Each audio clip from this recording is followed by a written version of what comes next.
Nous avons des petites news de la Nissan Leaf 3. En vrai, elle est pas si mal. À la première vue, elle a l'air sympa quand même. Alors, l'écran. Pourquoi il y a une partie noire à gauche là, comme ça? Il y a des icônes, on dirait.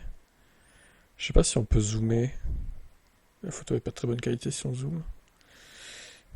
Cette partie noire m'intrigue. On dirait qu'il y a des espèces d'icônes dedans. Je sais pas. Ce que vous en pensez, dites-moi en commentaire. Mais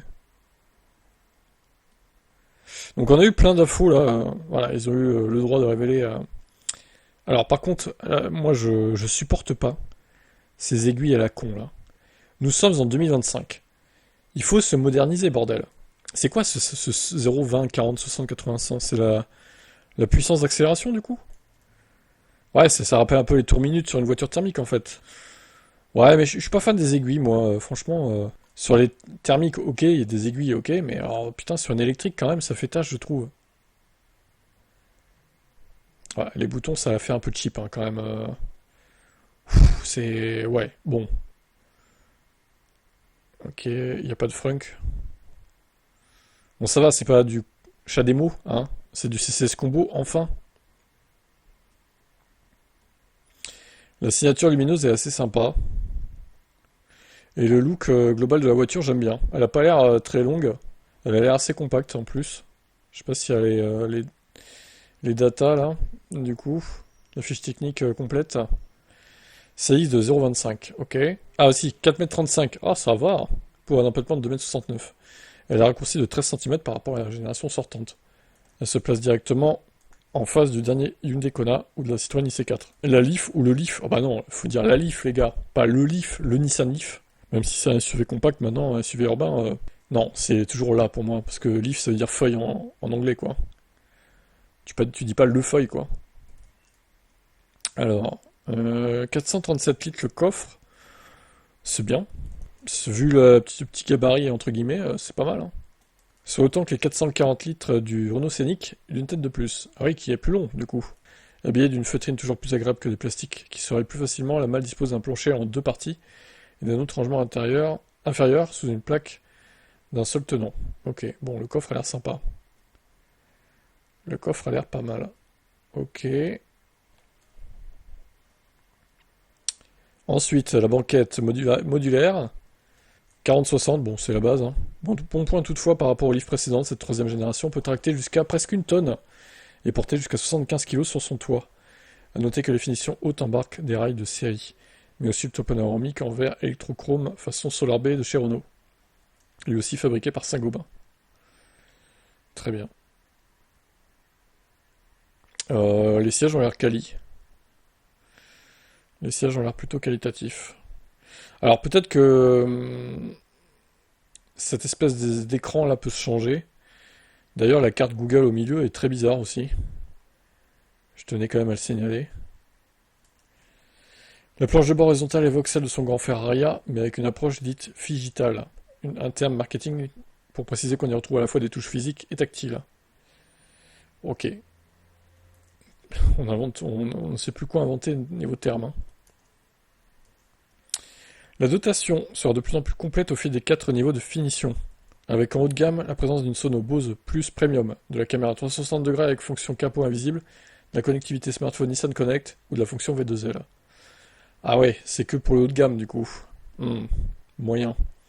Assuré par le chargeur embarqué de 11 kW seulement, le chargeur de 16,4 des entrées de gamme n'est pas compatible, le système permet d'alimenter des appareils électriques. Ça ok. D'ailleurs, d'accord, donc l'entrée de gamme aura des chargeurs de 7,4 kW. Moyen aussi. Donc ampère médium, la base, ok.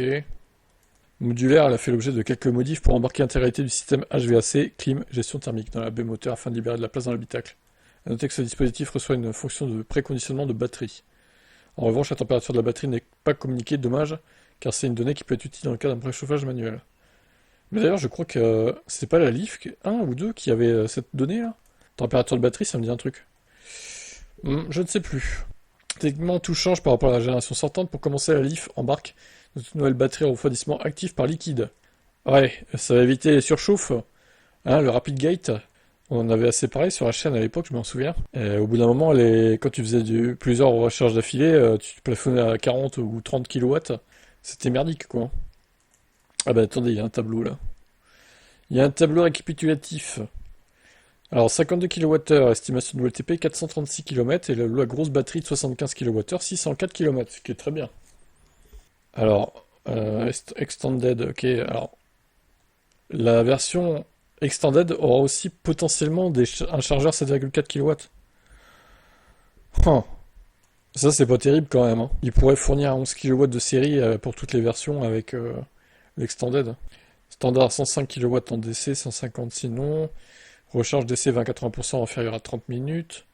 Accélération 8 secondes 6 ou 7 secondes 6. Ouais, bon, c'est correct sans plus, quoi. Des max 160 km/h. Et le poids, 1 tonne 9. Il y a même le rapport poids-puissance, ok. Dimension 4,35 m à 1,81 m, donc elle est plutôt compacte. Il y a 1,55 m de haut, ok. En matière d'autonomie, la Leaf atteint de très bons niveaux grâce à une efficience travaillée. Ouais, ça a l'air legit, ouais. 75 pour 600 km d'autonomie, c'est bien. La Leaf figurait parmi les véhicules électriques les plus sobres, avec une consommation nette théorique de 12,4 kWh au 100 sur ce cycle de mesure. La meilleure des Kia EV3 605 WLTP plafonne à 13,5. Mais de toute façon, les Kia et les Hyundai, elles sont plus aussi efficientes qu'avant, hein. Je le vois avec le Niro. Elles sont dans une bonne moyenne, mais c'est pas non plus transcendant, quoi. Ils ont perdu quelque chose à ce niveau-là. Je sais pas pourquoi, c'est les batteries chinoises peut-être qui font ça, mais... Nissan annonce même une autonomie réelle de 330 km à une vitesse fixe de 130 km/h. Avec une température de 25 degrés. Ce qui est pas mal quand même. Bon, les tarifs, on sait pas, comme d'habitude, hein, voilà. Il n'y a plus qu'à attendre. Mais en vrai, la base a l'air pas mal. Je dirais quand même, sur le papier, ça a l'air plutôt correct. Donc, elle a un look sympathique, compact, pas trop large, pas trop long. Bon, moi, ce qui me dérange, c'est l'intérieur qui est pas terrible, hein. On va pas se mentir quand même. Les pauvres boutons de merde là, c'est. Je trouve que ça fait cheap, personnellement. Je sais plus où est-ce qu'on pourrait retrouver la photo là. Ah si, elle est là. Regardez ça là. C'est quoi ça? T'appuies sur les boutons, mais d'ailleurs le bouton R est bizarre, hein. Vous avez vu, il y a un espèce de truc en bas là du R. Qu'est-ce que c'est que ce truc? Je trouve que les boutons font cheap. Tu peux activer l'e-pédale en appuyant sur le bouton aussi, d'accord? Il n'y a pas de palette de régène non plus, visiblement, derrière le volant, donc ça c'est un peu dommage aussi. Je trouve que c'est très utile. Donc, ouais. Bon, sinon la couleur biton violacé, bleu, blanc, ça va. J'aime bien ça. Mais je trouve que le tableau de bord est un peu cheapos. Et l'écran, la grosse barre gauche là, noire, ça me pose aussi problème. Mais bon. Après, voilà. Sinon, l'extérieur est sympa, je trouve. Donc, reste à voir les tarifs maintenant. S'il est aussi bien placé que Scénic, voire mieux, niveau tarif, ça peut être pas mal quand même. Il faudrait peut-être qu'il soit un peu moins cher parce que du coup, il est plus petit. Elle est plus petite. Donc, voilà. Bah écoutez, moi j'aime bien. Après, l'intérieur moyen, mais l'extérieur est bien, ça va, je trouve. Qu'est-ce que vous en pensez de cette Nissan Leaf 3? Eh ben, pourquoi ils ont pas proposé ça, je sais pas, en 2021 ou 2022 en fait? Ça aurait été parfait. 2022, tu sors ça, ça cartonne, c'est sûr. Ça aurait été avant le Scénic et tout. Alors certes, ça aurait pas été sur la base Ampère, vu que ça avait pas été créé encore. Quoique, il y avait la Mégane, du coup, alors peut-être que si, du coup. Mais ils auraient dû sortir ça en même temps que la Mégane, par exemple. Quitte à modifier un peu la base, la plateforme, quoi. Là, ça arrive un peu tard. Mais bon, mieux vaut tard que jamais, hein. ENIAC RS Race. Alors, qu'est-ce que c'est que ce truc? Bon, ça va pas être commercialisé, ça. Si? Alors, 340 chevaux, la vitesse maximale est bridée à 180 km/h, 0,105 secondes. Le kit aéro promet de jolis passages de courbe. Ok. Mais ça va être commercialisé comme ça? On dirait une voiture de course, c'est ridicule. Vous voyez vraiment rouler là-dedans, là? Ça fait un peu kéké, non? Ou en plus, elle est pas si puissante que ça. Alors, c'est 5 secondes, c'est bien. Mais vu la forme et tout, on pourrait s'attendre à plus que ça. Mais après, bon. Concept car énervé, et surtout un concentré de bonne idée. Voilà, c'est un concept. C'est un concept, ça sera pas commercialisé en l'état, je pense pas. Il perd pas moins de 316 kilos par rapport au modèle de série. Ah oui, cure d'amaigrissement, quoi. Bon, bah écoutez, C'est qu'un concept. Peut-être que ça sera utilisé dans des petits championnats de voitures de tourisme électriques, du coup. Pourquoi pas, remarque. Mais bon, après, ça sera pas commercialisé en l'état, je pense pas.